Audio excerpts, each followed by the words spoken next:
자, 오늘 정중동의 분투라는 제목으로 말씀 증거합니다. 성탄절 직전의 절기를 대림절이라고 하지요. 대림, 기다릴 대, 임할 임, 곧 주님의 임하심을 기다리는 절기가 대림절이에요. 이때 대림절이라는 절기가 따로 있는 것은 우리가 성탄절을 아무 생각 없이 맞이하면 안 된다는 뜻일 것입니다. 특히 요즘 세상은 성탄절을 단지 축제의 의미로만 확대해서 생각을 하잖아요. 그래서 성탄절 즈음이 되면 모든 것이 다 호황입니다. 성탄절에 케이크가요 어마어마하게 팔려요. 케이크 1년 매출의 3분의 1 이상이 성탄절 단 하루에 팔립니다. 호텔이나 어떤 여행지에도 사람으로 가득하지요. 박싱데이라고 해서 재고 정리, 연말 바겐세일도 많이 합니다. 주님 오심을 기념하고 축하하는 의미가 아니라 그냥 자기들끼리 축제를 열 때가 많다는 거예요. 연말 연시, 송년회 성격으로 그 시간을 다 보내기 일쑤입니다. 하지만 여러분, 성도는 좀 달라야 할 것입니다. 성탄은 주님께서 우리의 모든 죄를 대속하시고 우리를 구원하시기 위해서 이 땅에 오신 날이에요. 그 의미를 기억하고 되새기면서 경건하고 깊이 있게 성탄으로 나아가는 이 대림절을 보내야 할 것입니다. 그런 의미로 오늘 성경은 누굴 주목하고 있어요? 시므온이라는 사람, 늙은 선지자를 주목합니다. 이 사람에 대해서 성경은 이렇게 설명하고 있어요. 25절 보세요. 예루살렘에 시므온이라 하는 사람이 있으니 이 사람은 의롭고 경건하여 이스라엘의 위로를 기다리는 자라. 성령이 그 위에 계시더라. 아멘. 그는 의롭고 경건했으며 성령 충만한 사람이었습니다. 이때 그가 원하는 평생의 열망은 한 가지였지요. 이스라엘의 위로를 기다리는 자. 하나님, 우리 민족을, 이 나라를 구원하시고 위로하여 주옵소서. 이것이 평생의 소망이었다고요. 자, 그러면 그 나라가 어땠길래 왜 위로가 필요했을까요? 그는 선지자로서 바라볼 때 유다의 처한 현실이 너무나 안타까웠어요. 상황이 좋지 않았거든요. 로마의 식민지였습니다. 여러분, 식민지가 무엇입니까? 식민지는 경제적 목적을 위해서 지배당하는 나라를 식민지라고 해요. 사람을 심어요. 땅에 심는다. 식민지예요. 핵심은 경제적인 이익에 있겠죠. 그러니까 식민지의 백성은 마른 걸레 쥐어 짜듯 철저한 수탈의 대상이 되는 것입니다. 또 당시에 유다의 왕은 유대인이 아니라 꼭두각시로 로마에 의해서 세워진 이방인 이두메인이었다고요. 그러니까 나라가 있지만 나라 꼴이 정상은 아니었어요. 거기다가 더 심각한 것은 그 시절 하나님의 묵시가 거의 없었습니다. 하나님 말씀이 희미했어요. 말라기 선지자 이후로 거의 400년 동안 하나님의 침묵이 있었다, 그렇게 이야기하잖아요. 이때를 신구약 중간사라고 말을 합니다. 혼란의 시기였어요. 이에 당연히 유대인들은 이런 혼란의 시기를 정리하고 로마로부터 우리를 구원해줄, 독립시켜줄 힘있는 메시아를 원했습니다. 그래서 조금만 사람이 잘났거나 힘이 있거나 자칭 메시아라는 사람이 등장하면 예루살렘 전체가 들썩들썩 했습니다. 자, 그런 시끄럽고 무력한 시절 시므온은 하나님의 위로를 간절히 바랄 때 성령의 지시를 받게 되죠. 그것이 오늘 26절이에요. 그가 주의 그리스도를 보기 전에는 죽지 아니하리라 하는 성령의 지시를 받았더니, 놀라운 계시죠. 죽기 전에 그리스도를 보게 된다. 다른 말로 하면 그리스도가 곧 이 땅에 오신다. 여러분, 이것보다 더 큰 위로가 어디 있을까요? 자, 그때부터 이 시므온이 어떻게 살았을까요? 그리스도를 만날 준비를 하는 거예요. 아마 매일 새롭게 준비하며 성령을 사모하고 성전에 왔을 거예요. 또한 사람들을 조용히 관찰하면서 누가 메시아인가, 어떻게 오실까 생각하면서 기도했을 거예요. 성령이 그리스도를 보여주시는 그 순간을 놓치지 않으려고 아마 매일같이 정신 바짝 차리고 있었을 것입니다. 한마디로 그의 삶은 정중동의 삶이죠. 고요하지만 고요함 속에 분명한 움직임이 있었다는 거예요. 여러분, 저 호수 위에 우아한 백조가 있습니다. 그 모습만 보면 아무 일도 하지 않은 것처럼 보이죠. 우아하니까. 하지만 수면 아래에 두 발은 어떻게 돼요? 두 발은 끊임없이 빠르게 움직이면서 방향을 조정하고 앞으로 나아가는 거예요. 조용히 있어 보이지만 그 밑은 대단히 치열한 것입니다. 이것이 정중동이죠. 오늘 시므온의 모습과 같습니다. 겉으로 볼 때는 조용하고 평안한 삶이었지만 그 속에는 치열한 믿음의 분투가 있었다는 거예요. 자, 그럴 때 그가 어떻게 그리스도를 만날 수 있었을까? 그리고 어떠한 사명을 부여받았을까? 두 가지로 생각해 봅니다. 첫 번째, 기도하며 기다렸어요. 기도하며 기다렸다. 여러분 생각해 보세요. 오늘 성령의 지시는 내가 주의 그리스도를 보기 전에는 죽지 아니하리라. 이 한 문장이었어요. 이 한 가지였습니다. 꼭 오신다. 그 사실만 확정하셨지 그 외의 내용에 대해서는 설명을 생략하셨어요. 언제 오실지, 그 시간은 물론 메시아로 오시는 분의 생김새, 나이와 출신, 그 어떤 것 하나도 단서가 없었습니다. 다만 성령의 지시를 받았으니 성령의 인도가 있음을 확신하며 기다리라라는 그러한 뜻이겠죠. 그러니 시므온이 할 일이 뭐예요? 기다릴 수밖에. 어떻게 해요? 기도하면서 기다릴 수밖에 없었습니다. 이때 그가 어떤 기도했을까요? 기도의 방향과 목적이 뚜렷하죠. 방향, 하나님을 향해서 기도하는 거예요. 하나님의 뜻이 온전히 이루어지게 하옵소서. 기도의 방향이 분명하고요. 또한 목적, 이곳에 그리스도가 임하실 때 내가 놓치지 않게 하옵소서. 이곳에 그리스도가 오실 때 내가 그것을 놓치지 않게 하옵소서. 여러분, 이 기도가 중요하죠. 내가 놓치지 않게 하옵소서. 여러분, 우리가 운전할 때 여러 중요한 매너가 있어요. 운전은요, 이게 매너예요. 그 중에서 사거리에서 좌회전 신호 받을 때 기본 매너가 참 중요합니다. 여러분, 이때 좌회전 신호는 대부분 짧아요. 몇 초 안 됩니다. 이때 맨 앞차의 임무가 뭐예요?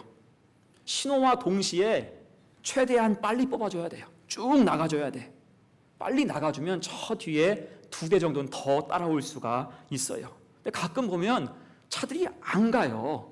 앞에서 뭘 하고 있는지 5초 이상을 지체하기도 합니다. 빵빵거려야 그제야 가요. 그러면 신호 금방 끊어주고 뒤에는 짜증이 막 가득해요. 여러분, 그래서 좌회전 대기하는 맨 앞차의 매너가 뭐라고요? 신호를 주시하는 거예요. 딴 곳 보지 말고 스마트폰 보지 말고 신호를 주시하고 있다가 바뀌자마자 신속하게 뽑아줘야 돼요. 나가줘야 한다는 것입니다. 자, 지금 시므온이 그렇게 기도하고 있었다는 거예요. 내가 이곳에 기도할 때, 그리스도가 임하실 때 놓치지 않게 하옵소서. 그리스도가 이곳에 오실 때 내가 그분을 놓치지 않게 하옵소서. 그는 이 한 가지를 놓고 간절히 기도한 것입니다. 오직 관심은 그리스도가 임하시는 것, 그것을 내가 놓치지 않는 것. 그럴 때 이 기도가, 그의 기도의 삶이 얼마나 간절한 분투의 삶이었겠어요. 오직 한 가지예요. 목적은 오직 한 가지, 그리스도가 임하실 때 내가 그분을 놓치지 않게 하옵소서. 그러다가 결정적인 순간, 오늘 본문에서 정결례를 행하기 위해서 부모 품에 안겨서 성전으로 들어오시는 아기 예수님을 보게 되죠. 그 순간 성령의 감동이 임하고 환희가 가득하게 됐어요. 보는 순간 알게 됐습니다. 그 순간의 모습을 적은 것이 27절로 29절입니다. 같이 읽어요. 시작. 성령의 감동으로 성전에 들어가며 마침 부모가 율법의 관례대로 행하고자 하여 그 아기 예수를 데리고 오는지라. 시므온이 아기를 안고 하나님을 찬송하여 이르되 주제여 이제는 말씀하신 대로 종을 평안히 놓아 주시는도다. 아멘. 그 성령이 보여주시고 직접 연결해 주신 것입니다. 이에 시므온이 아기 예수를 안고 하늘을 바라보며 하나님을 찬송하지요. 주제여 이제는 말씀하신 대로 종을 평안히 놓아 주시는도다. 한마디로 하면 이제 내가 그리스도를 보았으니 죽어도 여한이 없습니다. 내가 할 몫을 하나님 다 했습니다. 여러분, 이것이 정중동의 분투 그 결과라는 거예요. 그리스도를 보기 위해서, 맞이하기 위해서 아무도 몰라주는 치열한 기도의 삶을 그가 지금까지 살아왔다는 것입니다. 그리고 그 열매는 성령의 감동으로 이제 아기 예수를 영접하게 됐다는 거예요. 자, 여러분, 그럴 때 오늘 이 시므온의 역할을 작다고 할 수 있겠습니까? 막 드러나지 않아도 이 일이 작은 일이다 할 수 있겠어요? 그가 그냥 늙은 선지자구나 라고 할 수가 있을까요? 여러분, 우리가 흔히 하는 착각 중에 한 가지는 우리의 쓸모를 어떠한 타이틀로 증명하고자 하는 그러한 생각입니다.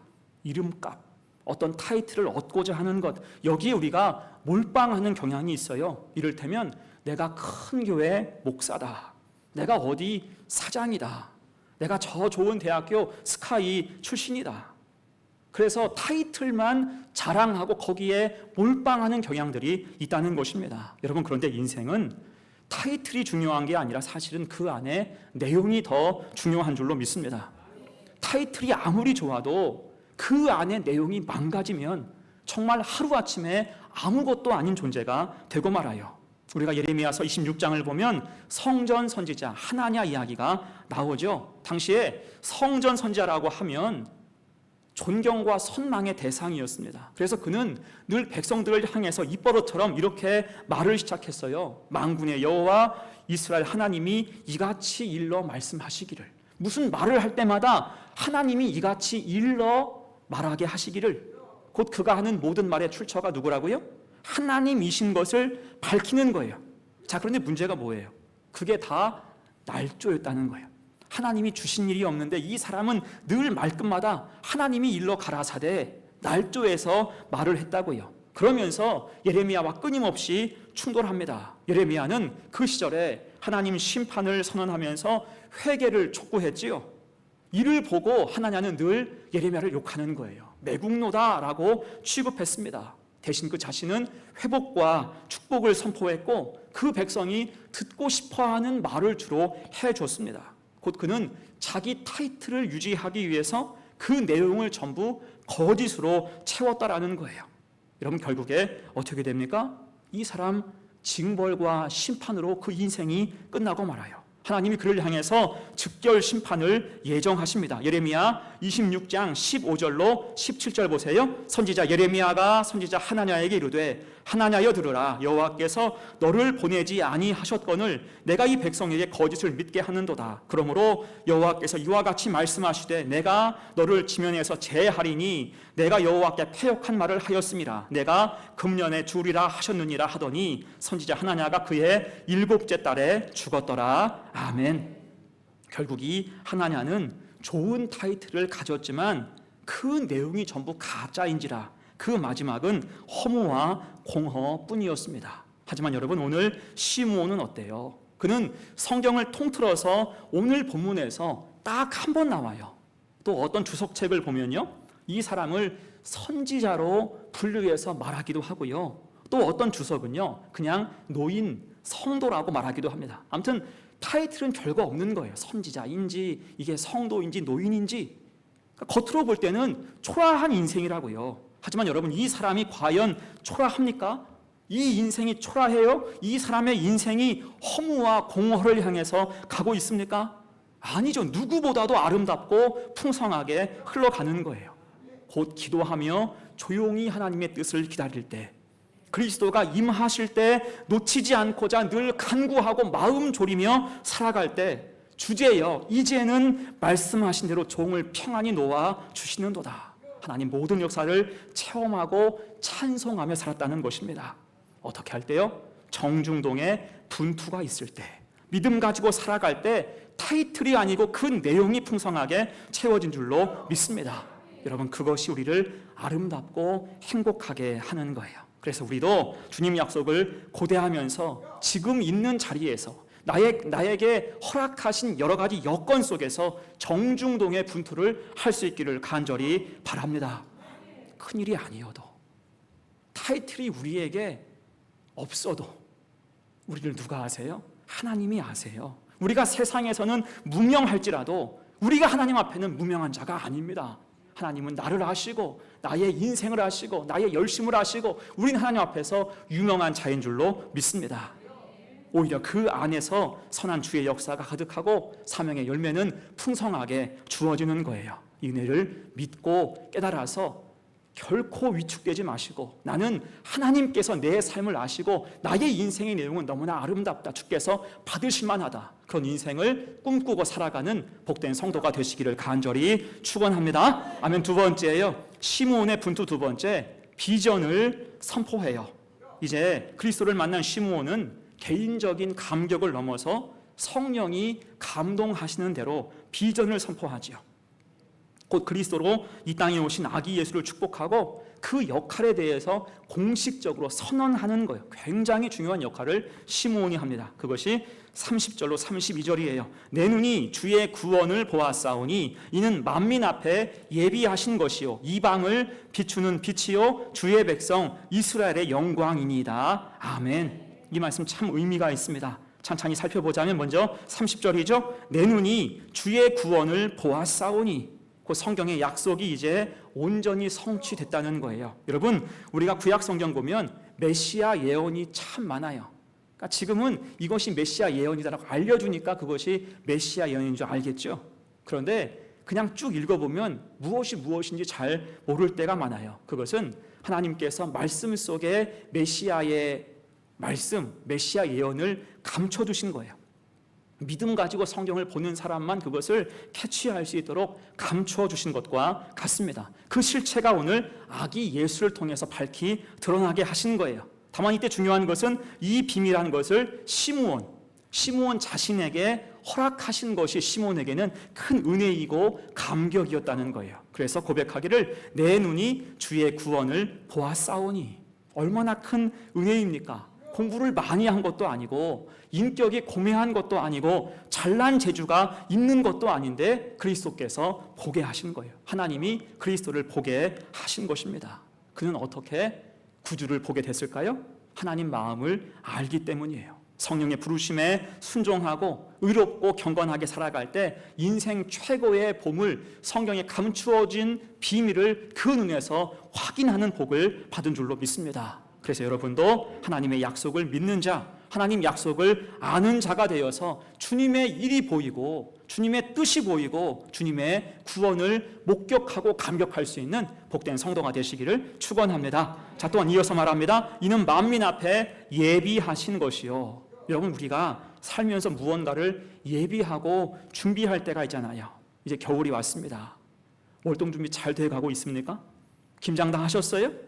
어제 우리 교회는 김장을 맛있게 했어요. 김장이 대표적인 월동 준비, 겨울을 예비하는 거잖아요. 오늘 아마 식사 시간에 김장한 김치 겉절이 맛보실 텐데, 우리가 항상 교회 음식, 특별히 김장을 먹을 때는 마음의 준비를 해야 돼요. 교회 김장은 맛있게 먹으리라, 이 다짐을 하고 드시기를 간절히 바랍니다. 내가 이걸 맛있게 먹으리라. 여러분, 내가 심사위원이 아닌 거예요. 이 짜네, 이거 싱겁네, 맵네, 왜 이렇게 달어? 그 말하지 말고 내가 맛있게 먹으리라, 맛있다만 하면서 드시기를 간절히 바랍니다. 다른 말 하고 싶으면 집에 갈 때 혼잣말로 하세요. 아무도 못 듣게. 여러분, 짜면요 밥 한 숟갈 더 드시면 돼요. 그렇죠? 싱거우면 김치 한 조각 더 먹으면 되는 거예요. 아무튼 김장을 했으니 내년 여름까지 우리가 맛있게 먹었으면 좋겠어요. 이것이 예비죠. 예비하면 든든합니다. 또 추우니까 우리가 입는 것도 준비하잖아요.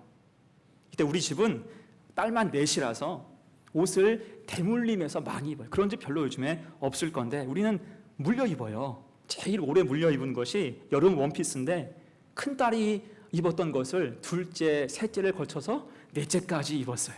그런 것도 있더라고요. 자, 그렇게 지난주에 갑자기 추워져서 아이들 외투를 서둘러 준비하는데 우리 첫째와 둘째는 다 커가지고 이제 새로 사서 입히고, 셋째는 둘째가 입던 것 물려줬고요. 우리 막둥이는 셋째가 입던 것 물려서 입었습니다. 그래도 불만이 없어. 하나님의 은혜예요. 불만이 없고 다들 신나서 입고 있어요. 제가 그걸 보면서 감사했어요. 겨울 준비 다 했구나. 그러니까 예비하면 우리 마음이 든든한 거예요. 많든지 적든지 예비하면 우리 마음은 풍족해집니다. 자, 그런데 여러분, 우리가 여러 가지 것들을 예비하고 준비하는 가운데 우리 인생 가운데 가장 시급한 준비, 가장 우선적인 필요가 무엇일까요? 그것은 바로 예수 그리스도, 우리 주님이 우리 인생 가운데 예비가 되어야 할 줄로 믿습니다. 이때 감사하는 것은 우리가 주님을 애타게 찾아서 만난 게 아니라는 거예요. 우리가 찾아서 주님을 만난 게 아니라 주님이 먼저 우리 인생 가운데 친히 찾아와 주신 줄로 믿습니다. 이것이 오늘 31절의 뜻이에요. 이는 만민 앞에 예비하신 것이요. 그렇게 주님은 모든 사람을 위해서 이 땅에 오셨습니다. 그리고 하신 일이 마태복음 9장 35절이죠. 같이 읽을까요? 시작. 예수께서 모든 도시와 마을에 두루 다니사 그들의 회당에서 가르치시며 천국 복음을 전파하시며 모든 병과 모든 약한 것을 고치시니라. 아멘. 핵심어는 두루 다니사, 두루 다니셨다는 거예요. 주님은 정착하지 않으시고 두루 다니셨어요. 왜요? 주님은 만민 앞에 예비되셨기 때문이에요. 최대한 많이 만나시고자 두루 다니신 것입니다. 이것이 우리를 향한 주님의 사랑이에요. 이 사랑을 기억하고 닮아서 우리도 두루 다니는 사람으로 예수 사랑을 증거할 수 있는 복된 성도가 되시기를 축원합니다. 자, 그리고 이어서 32절에서 말씀해요. 이방을 비추는 빛이요 주의 백성 이스라엘의 영광이니이다. 아멘. 이 말씀이 그리스도의 분명한 정체성을 뜻하는 말씀이죠. 주님은 이방을 비추는 빛이 되십니다. 여기서 이방이 무엇입니까? 이방은 다른 지역, 영적으로 주님을 모르는 무지함, 어두움을 이방이라고 이야기를 해요. 하지만 그 모든 어두움은 주님이 역사하실 때, 주님이 친히 함께 하실 때 생명빛으로 밝혀짐을 믿습니다. 여러분, 현재 우리의 뿌리, 우리나라의 뿌리는 조선시대와 연결되어 있잖아요. 조선 역사 생각해 보세요. 흔히 학자들이 말하기를 조선은 임진왜란 때 망해야 옳았다, 이런 말들을 많이 해요. 그 말이 일리가 있는 게 임진왜란 후에 특히 영조와 정조 시대 이후로 100년 동안 나라가 암흑기였어요. 국가가 있지만 국가 역할을 전혀 못했습니다. 정조가 1800년에 죽었어요. 그것이 조선 왕조의 마지막 불꽃이죠. 이후로 나라가 정말 엉망이 돼요. 나중에는 열강의 놀이터가 되었다가 1910년 한일 병탄으로 나라가 다 망하게 됐습니다. 당연히 그 속에 있었던 백성, 민중의 삶은 한없이 고단했지요. 가난과 굶주림과 질병과 무지와 전쟁으로 가득했어요. 그럴 때 그 땅에 무슨 소망이 있었겠습니까? 다만 그때 이방을 비추는 빛 되신 예수 그리스도께서 역사하셔서 이곳에 복음이 임하게 된 줄로 믿습니다. 그러면서 이 땅이 차츰 밝아지기 시작했어요. 놀라운 게 무엇입니까? 역사적 사실이에요. 여러분, 복음이 교육을 시작했어요. 복음이, 다른 그 무엇이 아닌 복음이 이 땅 가운데 최초의 교육을 시작했고요. 복음이 의료, 병원을 시작했습니다. 복음이 평등을 실천했고요. 복음이 한글을 보급했습니다. 복음이 모든 문화를 선도했어요. 사람이 못한 일을, 정치가 못한 일을, 강대국이 못한 일을 예수 그리스도 복음이 하게 된 줄로 믿습니다. 그렇게 복음이 소망을 줄 때 무에서 유를 창조한 이 나라의 역사가 탄생한 것. 여러분, 그래서 이것은 사람의 성취입니까? 사람이 계획해서 이렇게 됐을까요? 아니죠. 오직 복음, 예수 그리스도의 은혜인 줄로 믿습니다. 요한복음 8장 12절 말씀, 나는 세상의 빛이니 나를 따르는 자는 어둠에 다니지 아니하고 생명의 빛을 얻으리라. 아멘. 생명빛이 임할 때 그 어떤 두터운 이방의 어두움도 모두 쫓겨나가고 그곳은 밝아지는 줄로 믿습니다. 자, 그래서 오늘 하나님은 믿음을 가지고 구주 강림을 기다린 시므온에게 이러한 그리스도에 대한 비전을 선포하게 하셨어요. 그가 예수 그리스도의 삶을 공식적으로 프레젠테이션, 소개하고 있는 거예요. 이것은 정중동하면서 신앙의 삶을 분투한 시므온에게 내리신 하나님의 헌사인 것과 같습니다. 그 믿음을 기뻐하셨다고요. 여러분, 그래서 우리는 오직 믿음 가지고 살아가야 하는 줄로 믿습니다. 믿음으로 분투하면서 하나님 약속을 확신하고 살아갈 때 하나님이 우리로 보게 하시고 듣게 하시고 깨닫게 하시고 그 복음의 역사를 증거하는 은혜를 주시는 것입니다. 이런 비전 늘 품고 우리가 주의 증인되어 살리라, 이 믿음 가지고 사는 복된 성도들 되시기를 간절히 축원합니다. 그럼 이제 말씀을 마무리합니다. 자, 오늘은 주님 오심을 기다리는 절기 대림절 첫 번째 주일이에요.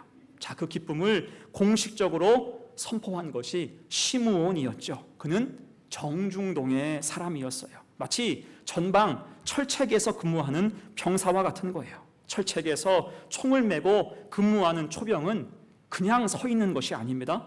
전방을 주시하고 최고의 집중력으로 주변을 다 살피는 거예요.